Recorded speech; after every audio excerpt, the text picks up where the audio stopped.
YCP అధినేత YS Jagan మీడియాతో మాట్లాడుతున్నారు. లైవ్ చూద్దాం. దోషిగా నిలబడతా ఉన్నాడు.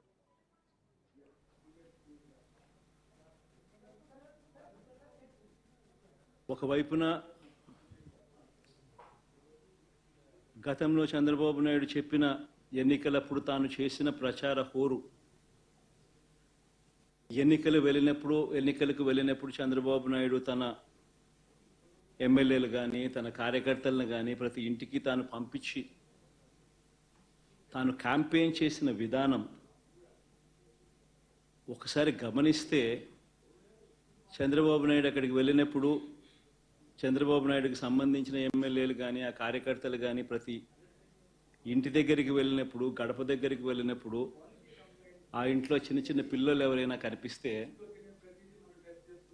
ఇదే పెద్ద మనిషి చంద్రబాబు నాయుడుకి సంబంధించిన ఎమ్మెల్యే అభ్యర్థి అనేవాడు. చిన్న చిన్న పిల్లలు కనిపిస్తే ఆ ఇంట్లో నుంచి, నీకు 15,000, నీకు 15,000, నీకు 15,000, నీకు 15,000 సంతోషమా అని.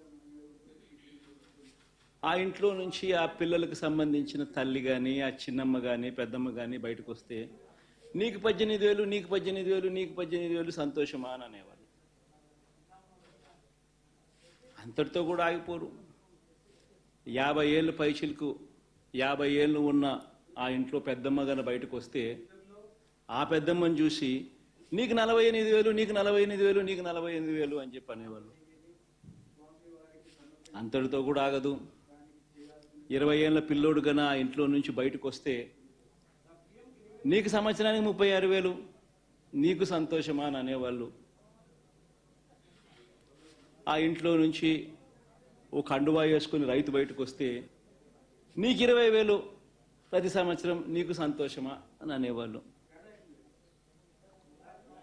ఇలా సూపర్ 6 అంటూ సూపర్ 7 అంటూ ప్రతి ఇంటికి దగ్గరికి వెళ్ళి ప్రతి ఇంట్లోనూ ఇదే మాదిరిగానే దుర్మార్గంగా క్యాంపెయిన్ చేసి ప్రజల ఆశలతోనూ జీవితాలతోనూ చెలగాటమాడి ఇదే పెద్ద మనిషి చంద్రబాబు నాయుడు ముఖ్యమంత్రి స్థానంలో కూర్చున్న తర్వాత ఈ 100 రోజుల్లో చంద్రబాబు నాయుడు చేసింది ఏమిటి అనంటే మోసం మోసం మోసం అన్న పదాలకు అర్థం.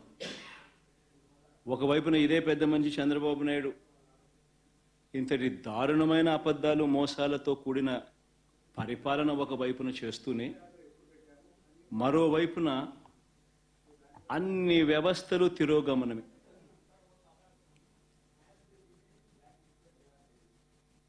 మొట్టమొదటిసారిగా చూస్తా ఉన్నాం, పిల్లలకు ప్రతి సంవత్సరం ప్రతి 3 నెలలకు ఒకసారి ఫీజు రీయింబర్స్మెంట్, పూర్తి ఫీజు రీయింబర్స్మెంట్ గతంలో వైఎస్ఆర్సీపీ ప్రభుత్వ హయాంలో అందేది. ఈరోజు 9 నెలలు 3 క్వార్టర్స్ అయిపోయినాయి. ఇంతవరకు విద్యా దీవెన లేదు, వసతి దీవెన లేదు.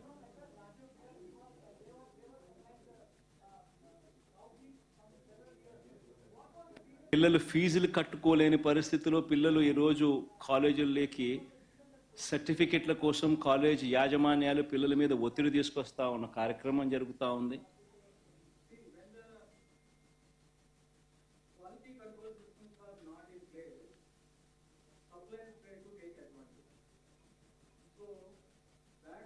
బడులన్నీ పూర్తిగా నిర్వీర్యమైపోయాయి.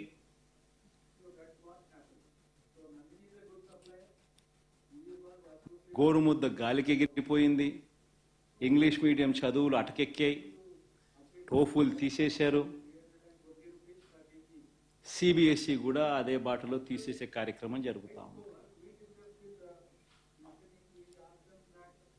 వైద్య రంగం తీసుకున్న అదే పరిస్థితి. ఆరోగ్యశ్రీ బిల్స్ దాదాపుగా 2,000 కోట్ల రూపాయల పైచిలుకు పెండింగ్.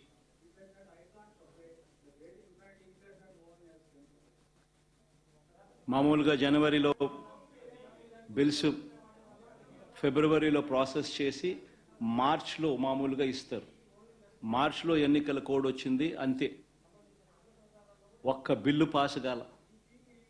దాదాపుగా 2,000 పైచిలుకు కోట్లు ఆరోగ్యశ్రీ బిల్స్ పెండింగ్.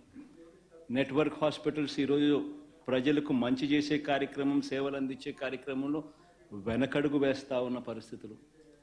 104, 108 సిబ్బందికి చంద్రబాబు నాయుడు గారు ముఖ్యమంత్రి అయిన తర్వాత ఇంతవరకు జీతాలు లేవు.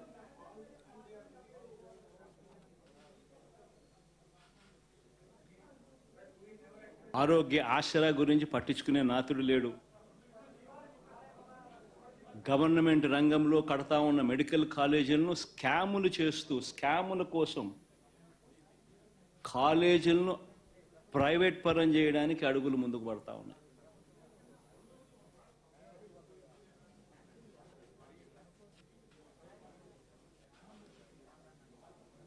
తిరోగమనం. వ్యవసాయం అయితే పూర్తిగా చంద్రబాబు నాయుడు గారి హయాంలో రైతు పూర్తిగా రోడ్డున పడ్డాడు. రైతులకు అందాల్సిన పెట్టుబడి సహాయం 20,000 ఇస్తానన్నాడు, ఇంతవరకు రూపాయేల. అంతవరకు రైతులకు మామూలుగా వ్యవసాయం మొదలయ్యే టయానికి గత ప్రభుత్వంలో మా హయాంలో వస్తా ఉన్న రైతు భరోసా పెట్టుబడి సహాయం కూడా ఇవ్వకుండా ఎగరగొట్టాడు. రైతులకు పెట్టుబడికి సహాయం పోయింది, రైతులకు ఉచిత పంటల బీమా ఎగిరిపోయింది, రైతులకు ఈ క్రాపింగ్ లేదు.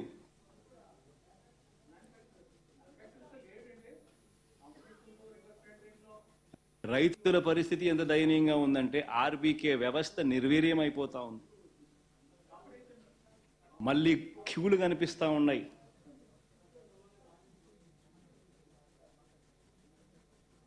వ్యవసాయ సలహా మండలి రద్దయిపోయినాయి.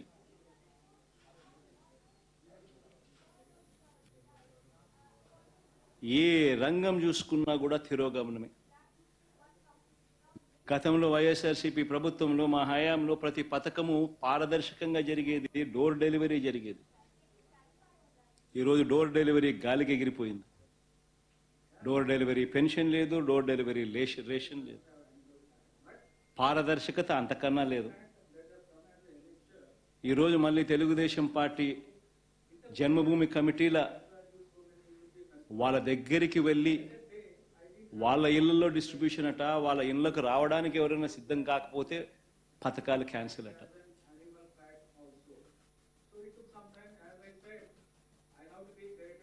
రాష్ట్రంలో పూర్తిగా లా అండ్ ఆర్డర్ పూర్తిగా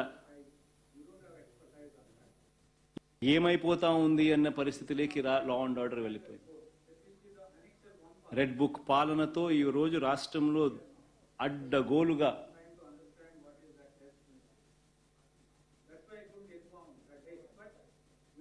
న్యాయాన్ని పాతరేసి ధర్మానికి రక్షణ లేకుండా ఈరోజు ఆస్తులు ధ్వంసం చేస్తూ ఉన్నారు, దొంగ కేసులు పెడతా ఉన్నారు, ఇరికిస్తా ఉన్నారు కేసుల్లో.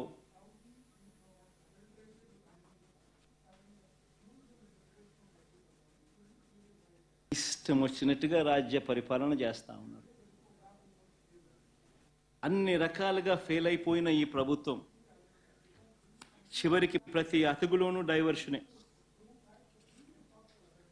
ప్రతి అడుగులోనూ డైవర్షనే. ఈ డైవర్షన్ పాలిటిక్స్ అన్నిటివి ఏ స్థాయిలో ఉన్నాయి అనేది ఒకసారి గమనిస్తే ఆశ్చర్యం కలిగించే విధంగా ప్రతి అడుగులోనూ డైవర్షన్ డైవర్షన్ డైవర్షనే కనిపిస్తుంది. ఎందుకనంటే ఒకసారి గమనిస్తే ఇదే పెద్ద మనిషి చంద్రబాబు నాయుడు గారి హయాంలో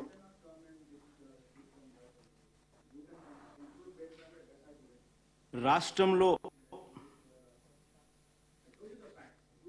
అరాచక ఆటవిక పాలన ఢిల్లీకి వెళ్ళి ధర్నా చేస్తే డైవర్షన్ చేసేందుకు చంద్రబాబు నాయుడు ఏం చేస్తాడు? అదే రోజు మదనపల్లెకు చాపర్ పెట్టి మదనపల్లిలో ఫైల్స్ కాలిపోయాయి అంటే అదే పనిగా పంపిస్తాడు. అక్కడి నుంచి టాపిక్ డైవర్ట్ చేసేందుకు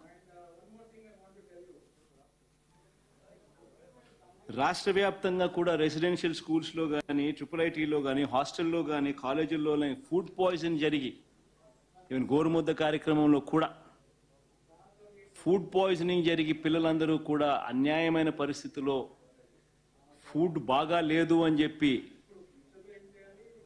కనిపిస్తా ఉన్న పరిస్థితుల్లో డైవర్షన్ పాలిటిక్స్ ఏమంటాడు? చంద్రబాబు ప్రమాణ స్వీకారానికి 30 ఏళ్ళంటూ సెలబ్రేషన్స్తో డైవర్షన్ అంటాడు.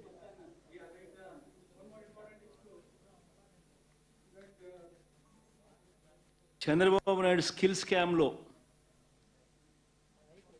అరెస్టులు చంద్రబాబు నాయుడును తాను చేసిన స్కాముల్లో అరెస్ట్ చేశారని,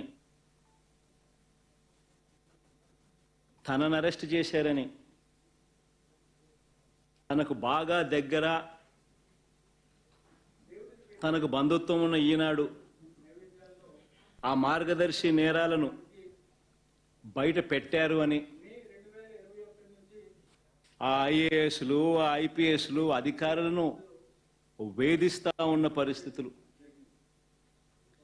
ఆ వేధింపులకు తాను పాల్పడతా ఉన్నాడు అని చెప్పి సర్వత్రా విమర్శలు వస్తూ ఉంటే దాన్ని డైవర్ట్ చేయడానికి కోసం అని చెప్పి మళ్ళీ ముంబై నుంచి ఒక సైడ్ ఆర్టిస్ట్ సినీ నటిని అడ్డు పెట్టుకుని ఒక స్టోరీ, ఆయన పేరు ఏం పేరు, జత్వానినా ఏదో పేరు కాదా, ఆయన పేరుతో మాదొక డైవర్షన్ స్టోరీ.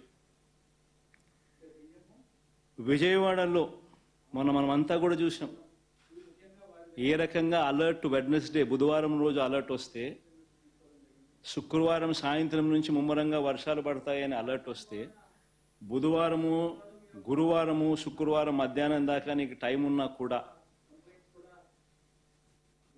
చంద్రబాబు నాయుడు గారు అనే వ్యక్తి తాను రివ్యూ తీసుకోకపోవడం వల్ల ఇరిగేషన్ సెక్రటరీ కానీ, రెవెన్యూ సెక్రటరీ కానీ, హోమ్ సెక్రటరీ కానీ వీళ్ళందరి ఆధ్వర్యంలో చీఫ్ సెక్రటరీతో ఒక రివ్యూ తీసుకుని వాళ్ళకు బాధ్యతలు అప్పచెప్పుంటే 60 మంది చనిపోయే ప్రమాదం ఉండేది కాదు అని తెలిసి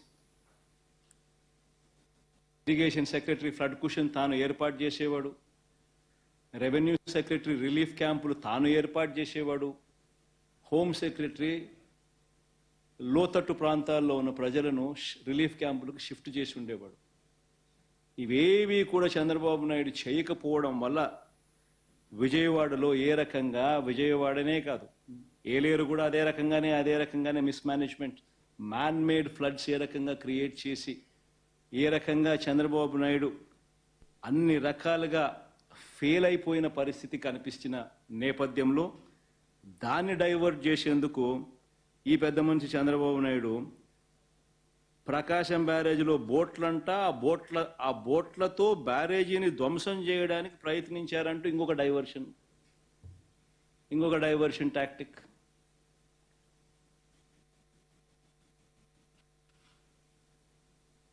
అసలు ఆ బోట్లన్నీ అక్కడ ఎందుకున్నాయి? ఆయన చేస్తా ఉన్న ఇసుక మాఫియాలో భాగంగా ఆ బోట్లు ఆయన అక్కడ పెట్టుకున్నాడు. ఈ వాటర్ ఫ్లోకు బోట్లు కొట్టుకొని వచ్చాయి. మరి ఆయన 4 నెలల కాలంలో ఆయన పెట్టుకున్న బోట్లు కొట్టుకొని వచ్చి ఆ బోట్ల వల్ల ప్రకాశం బ్యారేజీ మునిగిపోతుందంట. అది ఇంకొక డైవర్షను. విశాఖపట్నం స్టీల్ ప్లాంట్ అమ్మకం మీద కూడా కొత్త మెడికల్ కాలేజీలో ప్రైవేట్ పరం చేసేయాలన్న స్కాముల ఆలోచన మీద, వాటి మీద కూడా ఆందోళన జరుగుతూ ఉంటే ముగ్గురు సీనియర్ అధికారుల మీద సస్పెన్షన్ వేటు వేస్తూ అది ఇంకొక డైవర్షన్.